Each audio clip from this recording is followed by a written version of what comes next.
Hello and welcome. I'm Tara Hughes. And I'm Jennifer Hafley. This is our first episode of Winchester Perspectives, a program focused on discussing key issues in town.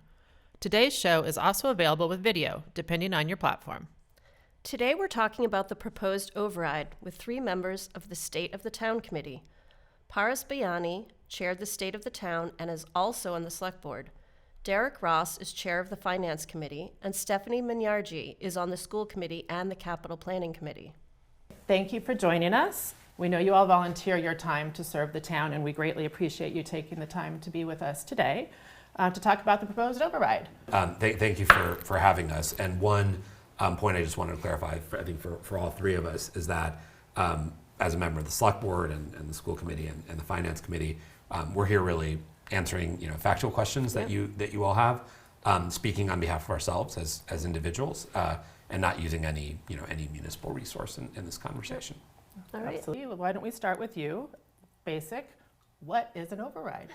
Yeah, it's a great question. So under the state law, which is called Proposition 2.5, which was passed in 1980, municipal governments can only increase their taxes 2.5% per year, plus new growth. And that new growth in Winchester is about 0.5%. So every year, our total property taxes grow about 3%. The problem that many municipal governments, and Winchester being a 95% residential community, run into over time is that given that union contracts, particularly on the education side, tend to grow faster than 3%, and then health insurance, for example, last couple of years has grown at 14-15%, what happens is we have to come to voters and ask them to approve additional revenue that we can use to balance the budget and make additional investments. The other way that we sometimes go higher than the regular 2.5% plus new growth is for a capital project. So for example, in January of 2023, the voters were asked to approve what's called a debt exclusion, and that's for a specific capital project for the Lynch School. And we've had those as well, largely for school buildings and for flood mitigation. Could you talk a little bit about the difference between an operational override and a debt exclusion and a capital, and why this time it is an operational override? Absolutely. So there's two pieces on the ballot. It's under kind of a single question this time, similar to the way it was structured in 2019, which is a general override, 9 million of which is for operating and 2.5 million of which is for capital. So on the operating side, that is funding we can use to pay for our basic operations, teacher salaries of police officers, firefighters, DPW employees, the library, the health insurance of our employees. And really those personnel costs comprise the overwhelming majority of the budget, both on the municipal and on the school side. On the capital side, way back in 2002, so almost 25 years ago, the town created two stabilization funds. And these are funds that every year money flows into, and we use that to do the maintenance and upkeep of our buildings. So something like a brand new school for Lynch in 2023, and we hope Morocco in 2028, we would have a standalone vote for just that project. What the stabilization funds are there for is to create recurring revenue that we can use for HVAC systems, roofs, sidewalks, the sort of basic maintenance and repair that our buildings need. And what we've done in this case is put $2.5 million, proposed to put $2.5 million into those stabilization funds, half in one and half in the other. That would allow us to pay for some critical maintenance and repair work at Town Hall, HVAC, ADA accessibility, the windows and sort of the building envelope, as well as similar critical maintenance at our schools. So that's HVAC systems, roofs, and concrete, what's called flat work. So that's really for repair and maintenance. And then on the operating side, really to pay salaries, health insurance, and for our core operations. Okay, so even though you're calling it for capital, it's not a capital exclusion though, right? It's still part of an operational override, correct? It's part of a general override, 9 million of which is operating, 2.5 million of which is capital into the capital and building stabilization funds. So that 2.5 cannot be used to pay salaries, health insurance, Right. to pay for firefighters and teachers and cops. That has to go into those capital funds, and it has to be spent on capital. Okay. I'm just differentiating between exclusions that would be outside Correct. or operational. Okay, thank you. Yeah. Yes. Do they affect people's taxes any differently when you're doing either the debt exclusion or the way it's structured right now with the capital portion and the operating portion? Does that affect people's taxes all the same, and would a debt exclusion have affected it differently? In a very long period of time, there is a slight distinction. So what happens with a general override for capital, which is the $2.5 million that we're talking about, the other way, you're right, that you could structure that is a debt exclusion, right? Those are the two choices for capital, a capital override or a debt exclusion. A capital override, what we'll do is we'll take that, let's take $1.25 million that we'll need for town hall. We'll bond that out for probably 25 years, and that will create $19 million of proceeds that then we'll use to repair and do the restoration work at town hall. Alternatively, we could have done a $19 million exclusion. Sure. The difference is at the end of 25 years, when that debt drops off, with the override approach, we'll still have that money to do the next set of maintenance work. With an exclusion, it would drop off the levy entirely. Okay. The thing is, on the capital side, the projects are so long dated that we're likely to bond them out for very long periods of time. And so if you were to look at that compared to an exclusion, by the time it falls off, it would be many decades in the future. So you'd need maintenance by that time. Sure, Right. absolutely. Or some other building needs some care. Right. Sure. Okay. And the second question is, could you explain briefly the state of the town committee process that you went through, who was involved, and some of the things that you found and what the conclusions were in the report? Absolutely. So two of the folks who were involved deeply in it are sitting next to me. So the select board at the beginning of 2025 and really through the spring took a look at where we were as a town and said we really need to convene a body of people to analyze what the status of our fiscal situation is and how we put a plan together around that. And then we convened the school committee, 3 members, the finance committee. We had some people come in and out of it, but we had 4 members that were really a core part of it, including Derek, who's the chair of the finance committee. We had a capital planning committee, planning board, and then we opened it up to at-large residents. We had 7 apply from a variety of different backgrounds, really diverse group of folks. And we really worked with that group to look at creating a comprehensive plan that looked at 6 different areas. So we looked at town and school needs. We looked at what are the operating needs and pushed very hard to get good data. A lot of that was conversation with the school committee. FinCom was deeply involved in that as well. We took capital needs. Capital planning came in, presented a lot of that information. Again, FinCom and select board members were very involved in that. We also took a very hard look at non-tax revenue. We're 95% residential. Yep. Where can we generate additional revenue? Ultimately, the select board decided to put $1.7 million of non-tax revenue in. Requires a lot of aggressive action to get there.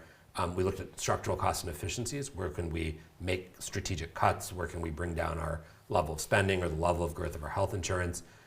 We looked at tax impact. How do we mitigate the impact of an increase on families and individuals who are on fixed incomes, who are cost burdened? They could be veterans, they could be seniors. And then finally, how do we make sure that our town remains the superbly run fiscal community that we know it is? Enormous amount of work, 6 different work streams, different chairs of each, different working groups on each, issued the report, and that really formed the core of what the select board voted on February 12th. One thing adding to Paris is one of the best things I felt that came out of it was so many more people having an understanding of where we are financially. Yeah. It's really hard sometimes in town meeting. We get to talk for 5 to 10 minutes and we're talking about really complex issues in terms of revenues and spending, and it was a great way. We met often and people really got educated on kind of how we got here or what causes us sometimes to have a deficit. And I think it was very enlightening, and it allowed everyone to kind of come with a different mindset of where can we find more revenue? Where are there opportunities to reduce spending? And so I thought it was very productive across the board. Can you give us we've talked a little bit about it, but kind of a brief overview of the town's financial situation? Financially, as Paris mentioned, one of the drivers of that is we don't have a giant commercial base and versus other towns. And so we have, I always say it's usually a revenue problem.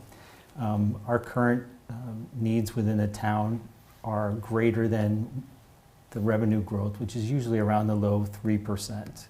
And so the majority of fire, police, the schools, DPW, often grows higher than that. And then you add in a couple of years where healthcare is double digits, and you got a problem. So last year we had a deficit as well. My job as FinCom, as an advisor to both the select board and town meeting, our group's job is to submit, along working with the town manager and the comptroller, of a balanced budget. And you can imagine that's quite difficult. Right. And so each year when we do that, we have to propose some cuts of or reduce in spending. How would we get to a balanced budget? And ultimately then town meeting, which is something I think not everyone understands. It's FinCom is not the CFO of the town. That's not how this works. The appropriations are voted on by town meeting members. And so with that, every year, past year, this year as well, we go into it with a deficit, and for the reasons that I mentioned. And so, you have to find revenue sources, and so this is one of those options. And can you further discuss the deficit, what the picture looks like right now, and maybe what the reserves are, things like that? Yeah, so the budget isn't complete, but with the work that we've done in State of the Town and also kind of the preliminary, it ranges somewhere between, I would say, $4 and $6 million, for which needs to be mitigated by either incremental revenue or some reductions in spending and so forth. But that will be the job over the next couple of weeks, and also the impact of the override will have a slight impact on that. But we'll bring those suggestions, working closely with schools and also municipalities, on how again, to have a balanced budget, and then ultimately the town meeting members vote on those decisions, and they can make a decision to disagree with that, and then we usually have to find another revenue source like free cash or other means.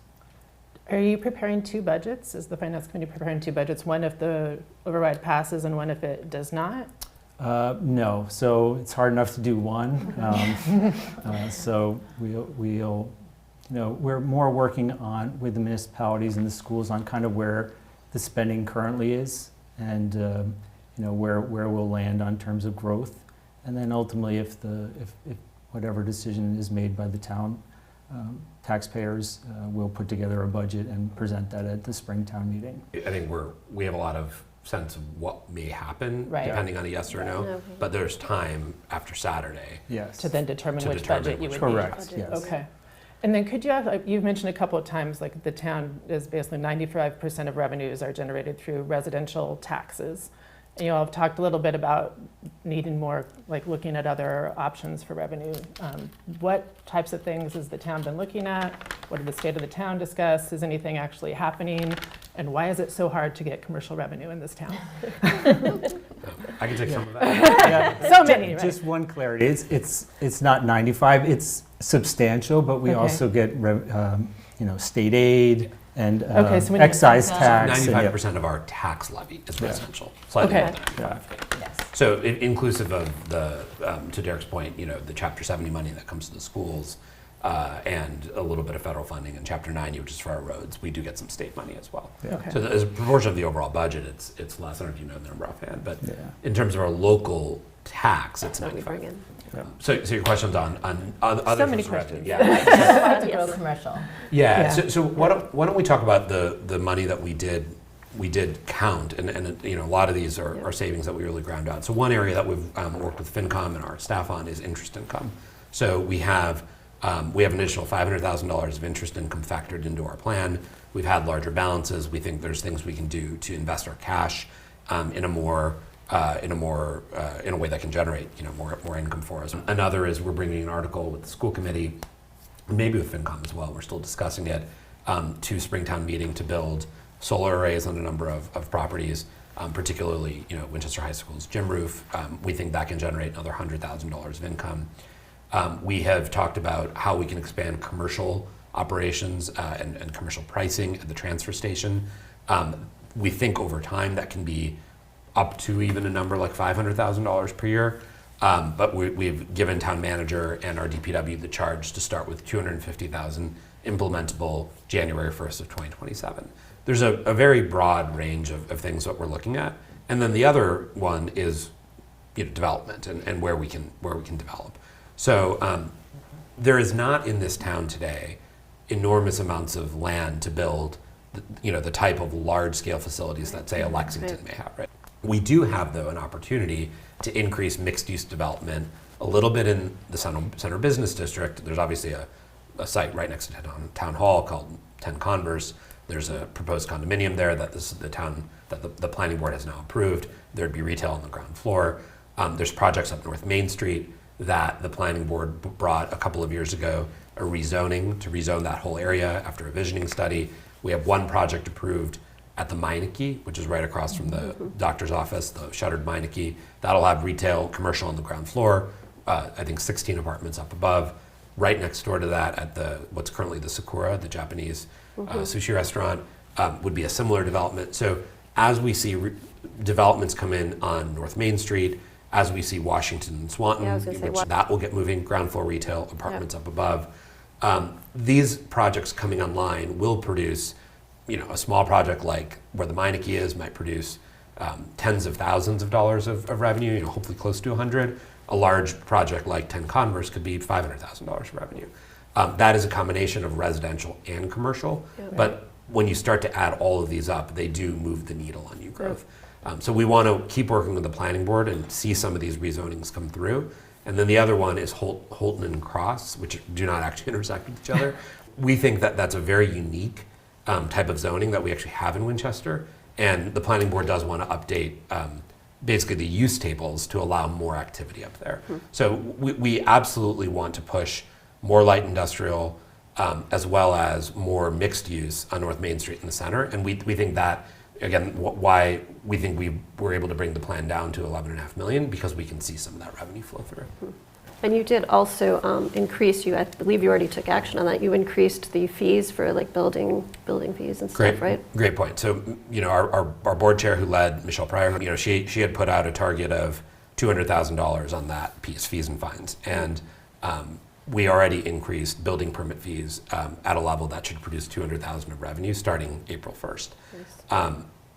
She then said, well, we should go for $300,000. so that's the kind of, really very forward-leaning, aggressive action that I think the select board is looking to take to diversify our revenue sources to the extent we can and reduce the impact on taxpayers. And the state of town, we spent a lot of time on these type of ideas because one of the misperceptions I think was just that it was focused on one issue. To be honest, we were really spent a lot of our time looking at creative ideas to help augment the town so we wouldn't have to rely on just purely taxpayers. So I know that before we started we were discussing finance committee and how you're more you're not here representing them necessarily, but at the same time, you're an advisor as a board, right? We were wondering, did the board as a whole have any overarching feelings about the override, the timing of the override? Were there any differences in opinion that you'd like to bring forward? So I like to say this often. So as FinCom chair and also FinCom as a body, we are, like I said, an advisor. We are not meant to make policy. We are supposed to be an advisor just like our town lawyer to provide information on kind of both sides, but our really is to help the operating and capital budgets and give advice on what would help bring long-term feasibility to the town. And so, I am also a taxpayer. I also am a town meeting member. But those play different roles than my role as FinCom, and I try very hard to lead the group and act myself as someone who's not chiming in on policy. So everyone was allowed, it was an open forum, the state of the town, so even as a member of FinCom, which I was a part of, but there are different opinions on every board. But I thought the group did a good job of trying to the goal at hand was to identify opportunities and get clear transparency on where we are as a town and what we need to do in the future to sustain it. So I feel good about my role, and I feel good about the members that contributed. I'm grateful for the state of the town process because normally schools would sit down with the finance committee to talk about the budget come January, but now we started the conversation much earlier. We brought our priorities and we kind of brought not just the finance committee but the select board, and we didn't just bring our shopping list. We also talked about the efficiencies that we were working on, and having those conversations a lot earlier in the budget cycle than we would normally. Yeah, it's difficult. As I mentioned, as our role is to bring a balanced budget, and the majority of the spend in the town is with schools. It sometimes comes across as FinCom is against schools or against, which is kind of amusing because I have 4 kids that have gone through. 3 of them have gone through the schools, but it's just I think we've worked really closely together. We don't agree or disagree on everything, but we're trying our best to make the town make good decisions. So we try to bring forward fact-based analyses, and then ultimately the elected officials and or the town and the town meeting make their choices on what they should vote yea or nay on. If I could add to that, I think the finance committee was an absolutely essential part of the state of the town work. They had, as I said, 4 representatives who were really there for the duration. They had a number who kind of came in and out for certain work streams. I think the only 2 bodies or committees that had people on every work stream were the select board and the finance committee. Oh, that's excellent. And I know you thought, Stephanie, that you were off the hook for a little I while. was kind of feeling left out. Yeah, we have to hit schools though, right? I mean, Absolutely. you're the largest part of the town budget, I believe. So, 2/3. so could you kind of discuss the override and how the schools will benefit? Right. So this is a conversation so being part of the state of the town, we've been talking about this since last June. So it's been an 8-month process. But again, we looked at a community survey. We took the budget and our priorities in the 2030 strategic plan to parent groups. We surveyed students. We surveyed the staff. We had discussions around the state of the town about what our priorities are. We presented them. We also looked at the data. Where is Winchester Public Schools doing well? Where are our challenges? What progress have we made to mitigate those challenges, such as literacy? Looking at our MCAS data and DIBELS and youth health surveys. It was a complete, comprehensive review of the state of Winchester Public Schools as well. And we had those conversations, we brought them, we had several meetings around this at State of the Town, because this is not something that we don't operate in a silo. Yeah. We brought in feedback from parents, we brought in feedback from staff and students, and also we took into account feedback from the Budget Summit. What we presented in front of special town meeting took into consideration, we were asked to pull out certain costs that won't be repeated, that shouldn't be a part of the operating budget. We agreed and we pulled them out and made them a part of a separate article that'll be presented to town meeting, similar to the literacy pilot. So looking at these priorities, yes, they're school committee priorities, but that have been vetted across the community.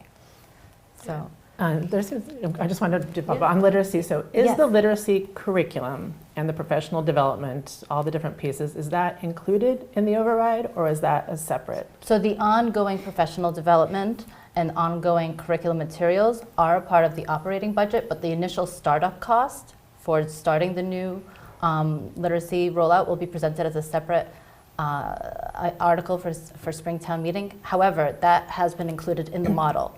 That both pieces have been included in the state of the town model.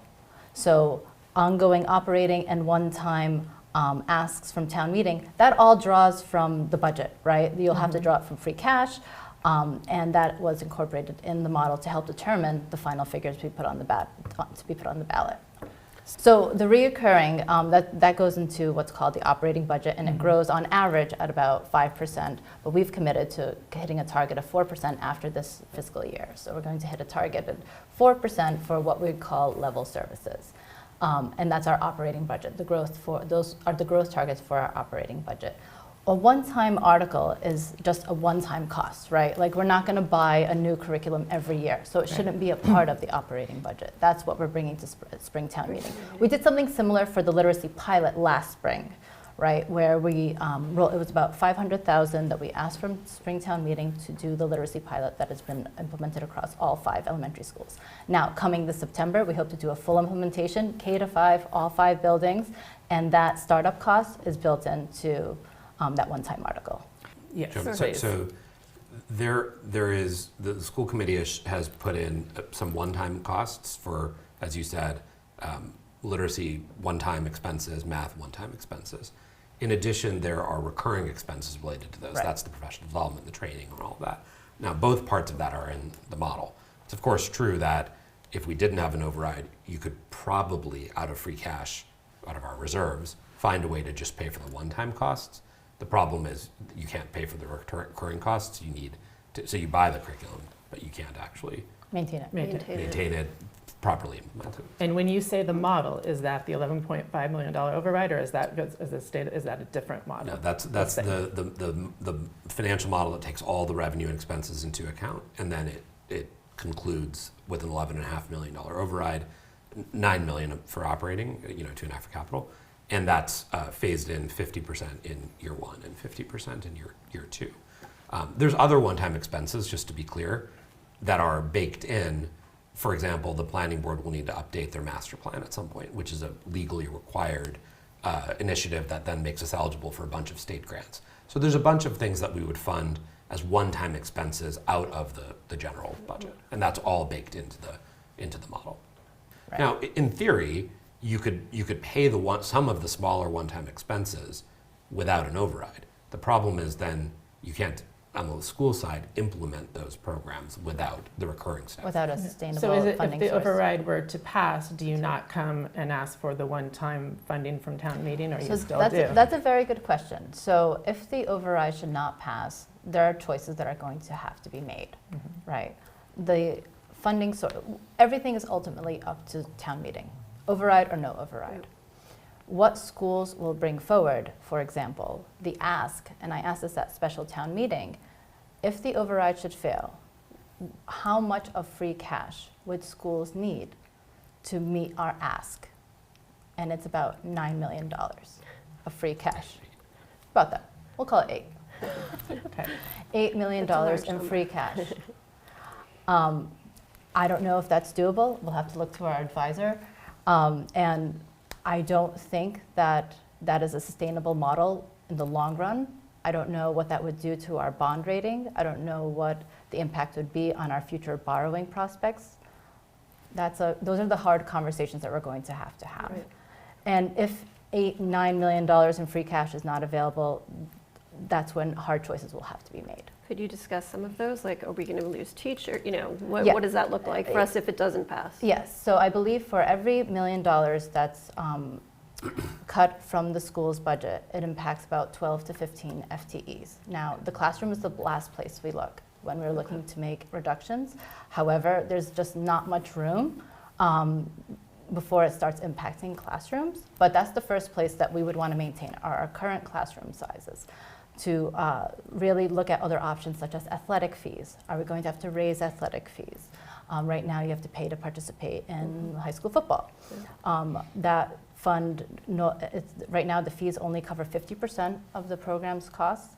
Those are just one of many options that we'll have to look at to try to, again, with the eye being maintaining our current classroom sizes. One more thing on the schools. Yeah. Also kind of what's Thanks, included, that's included is the Morocco feasibility study. Yeah. Yeah. And along with that, excuse me, what each of you might say about the concern about override fatigue and how that might impact a Morocco rebuild or new building in the future. We had a conversation with the Morocco community last Tuesday about this. There's a recording out there if anyone is interested in watching. But it was organized by the Parent Association because there was a lot of concern from Morocco parents. How does this impact a new Morocco? So like I said before, the school committee is going to have to make hard choices. And our priorities, and we're going to have to prioritize, what do we put first? And it's going to be keeping as many teachers as we can and keeping classroom sizes where they are, focusing on those student-facing services, and then seeing what choices we can make. Now, the literacy curriculum, that the jump starting it's not cheap. It's like $800K in free cash. Again, if we're using free cash to plug a hole in just our level services budget, we cannot continue and move forward with those articles. Because right now, again, and we've said this at multiple public meetings, and as our priority is to look at and preserve student-facing services. So again, there's a lot of gray area if there's an override should fail. And there are going to have to be a lot of hard choices.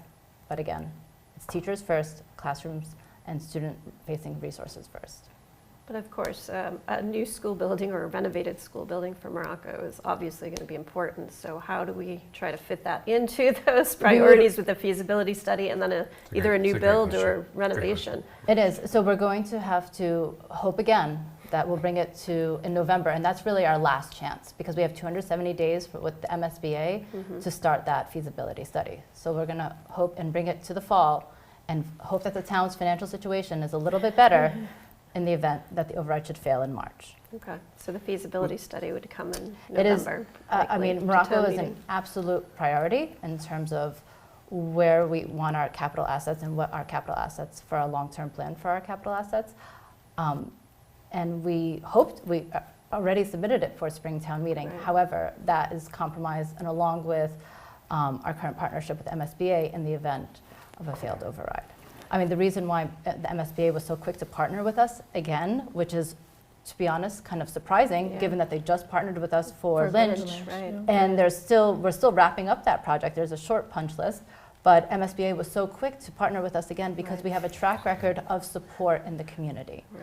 Because we have a track record of support for debt exclusions and overrides, and they always see Winchester as a trusted partner. With regard to the question on how we think about that in the context of this override, because it's a key question. We looked at every item that we can foreseeably see hitting the levy when we put together that tax impact work. So there is actually still a bit of Lynch coming onto the levy. Almost all of it is in the levy, but there's a bit left. There is what's called the South Reservoir Dam, which is a project for our water system. Then there would be this override, and then what we've put in, we've looked at the history of Lynch, which was passed in January of 2023, and then started to impact the levy shortly thereafter. So we've taken into account our best guess from the EFPBC and the school committee is a late 2028 potential vote on Morocco. And I think there's very strong support to make that happen.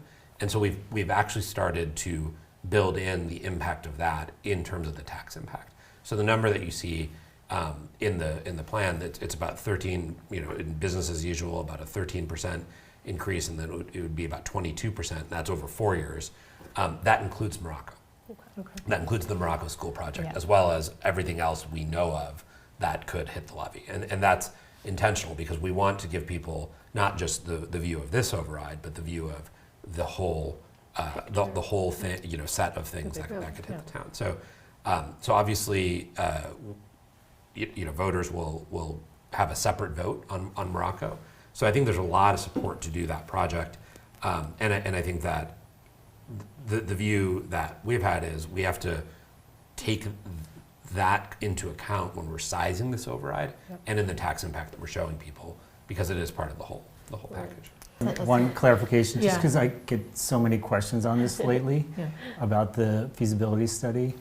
As mentioned, it's something that's being brought forward by the schools, and then ultimately town meeting votes on it. So it is not part of the override question itself. Ultimately, no matter what is approved or not approved, has to always, like I said, go through town meeting.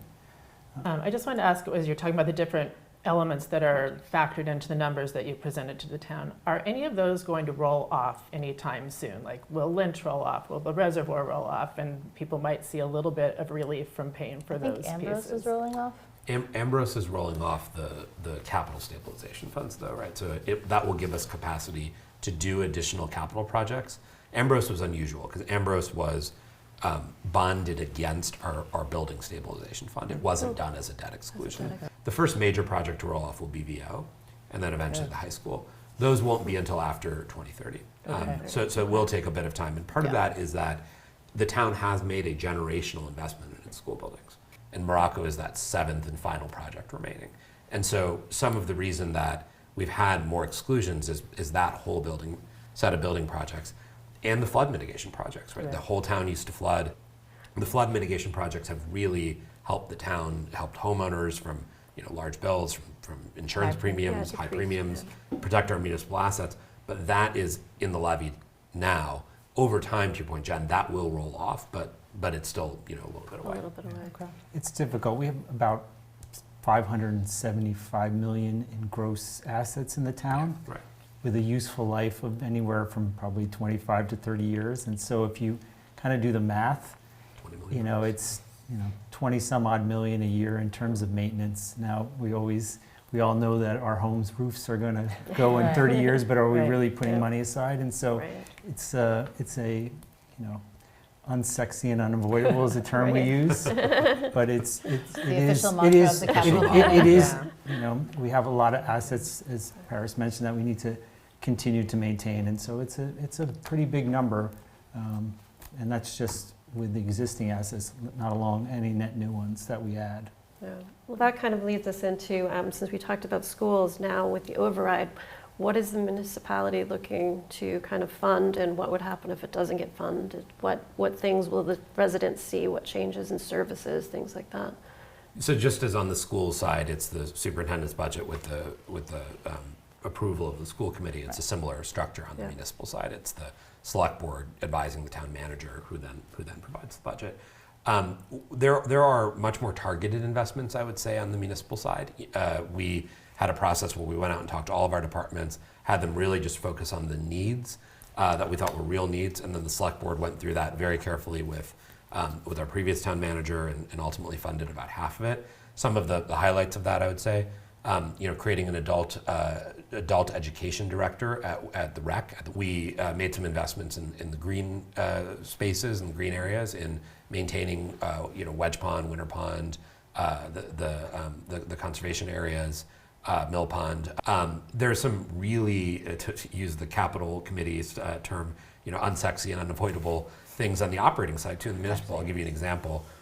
There's a type of consultant called a DFIR, which is a cybersecurity consultant that we need to make sure that the town is not subject to some kind of ransomware or other attack, and that's something our IT director has told us is really very much a need. So very targeted investments. There's nothing that we're adding a big new program in DPW or fire or police. Those departments tend to grow at 3% or so, and then it's some additional very targeted investments. What's been the challenge on the municipal side is not the wage increases, it's been the health insurance increase, Right. which has been so much larger.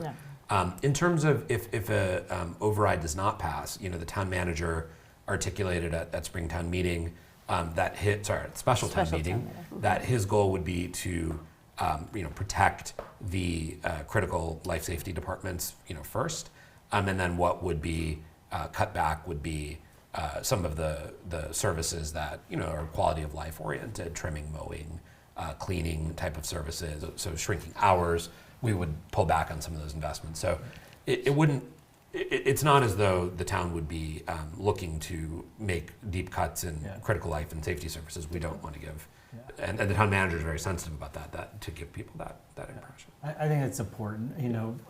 I've said this at the fall town meeting and also in February, and we are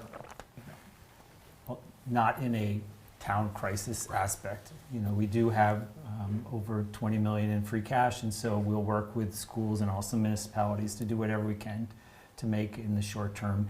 It's just, as an annual deficit, it can only last for so long, right, before we exhaust our reserves. But part of the good management has been to keep a decently healthy reserve and be able to augment where we have needs. Yeah, thanks. That's a very good point. I want to say we've the information that the select board put out and the state of the town put out starts with the town is not today in a crisis, and that is an important point. I mean, I think that communities that have ended up in a crisis where if the override fails, it is really a catastrophe. That's not a place that we would want Winchester, which is a community that's thriving in so many ways, to end up. And so this is a plan to get on good, solid ground before we end up in a place where that could be a problem. And to the point around the reserves, part of the reason that we are one of the few Moody's AAA communities, only 2 of which look like us, it's us and Belmont, Right. is because of our excellent financial management. And that's not just a sort of gold star. A downgrade on our bond rating. We talked about Morocco earlier, as it relates to that exclusion. That project would be $5 million more expensive with a downgrade in our It rating. increases your cost of Yeah, borrowing. the cost of borrowing. Right. Yeah. And so, so the town is, the town itself is doing quite well. Our town government has a structural deficit. We obviously have worked very hard to put together a plan, as the state of the town body did. But there's not a crisis today. The very much the focus though is to avoid getting to a crisis and having the situation that some of our neighboring towns have had, where they're making deep cuts and then they have kind of one last chance. I think maybe we'll just have you all close. If there's anything that you think residents should know that we did not touch on in this conversation, just let each of you. Yeah, just let each of you go. I think through. there's one issue, and that's the concern around affordability. And there was a whole work stream as part of State of the Town that was committed to figuring that out, what the impact is. For example, if your property values are $800,000 or below, there will be no impact. I think reduced. Reduced impact. Residential Reduced tax impact. exemption, yeah. I mean, and Paris will talk better about this, but I do think, and I think that was a big concern for us Yep. too, Yep. is before we go to taxpayers, we have to do our homework and work on efficiencies and get that number as tightly as possible, but also to find ways to build in some programs to help those that would find this to be very difficult and burdensome. No, but I Just think to that's the discuss right the- note to end on, right? Which is that that I think the fact that the plan got a unanimous vote of the select board was the work of a lot of people, finance committee, school committee, capital planning. I think we're confident that that plan is rigorous. And also the select board reduced the amount that would hit in year 1 to 50%, from 70 to 50%. But I think Stephanie's point is the key one, which is there are residents in our town who are cost burdened. There's residents in our town who this will be a real noticeable impact for. Right. And we did as much work as we could using all the state programs available to increase exemptions for seniors, programs that they can use, veterans similarly. Deferring taxes. This is the tax deferral program.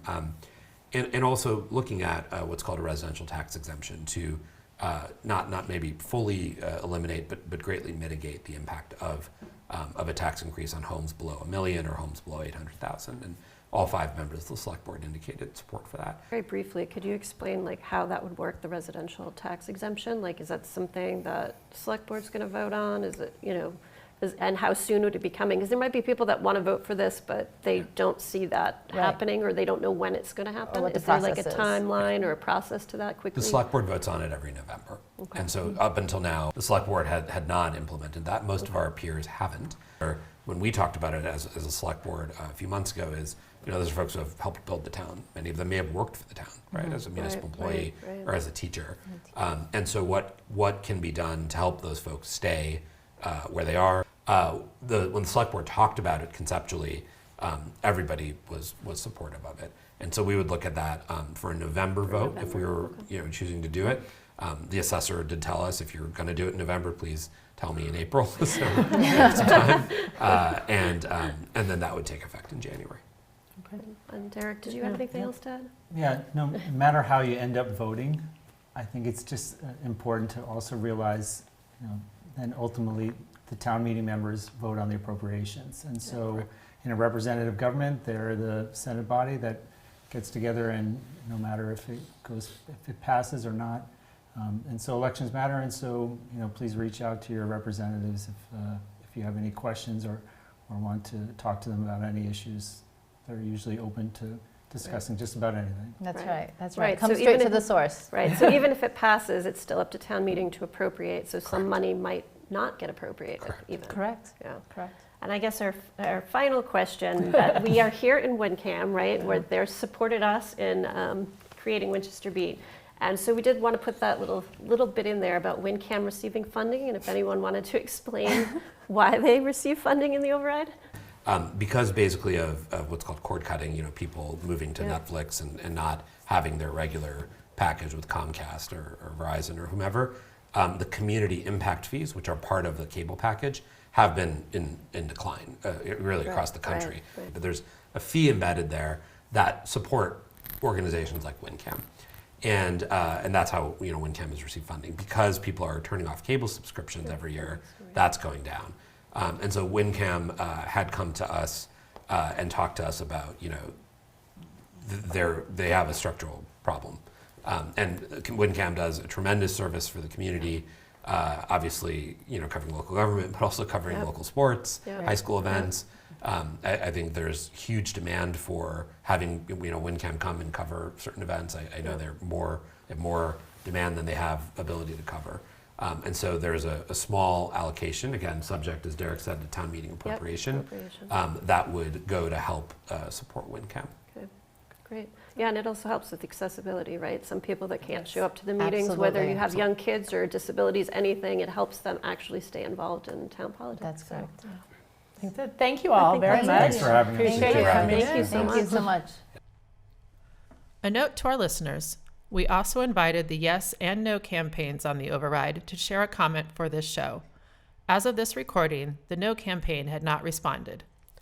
Nora Cooney of the Yes for Winchester campaign shared the following comment, and I quote, "The proposed override will allow the town to fulfill critical and long overdue capital and school needs, protect our town from damaging cuts, and put our town on a stable and fiscally responsible path moving forward, a path that will end up saving our town more money in the long run. We started this campaign to educate our community and get the word out because we love our town and want to continue to see it thrive. We hope that when residents understand the immense work and care that went into the town's balanced plan and what is at stake for our schools and town, that they will join us in voting yes in support of the override." Don't forget that the override is on the ballot this Saturday, March 21st, in the town election. Voting takes place at the high school from 7 a.m. to 8 p.m. Early in-person voting has started and continues through March 20th at Town Hall.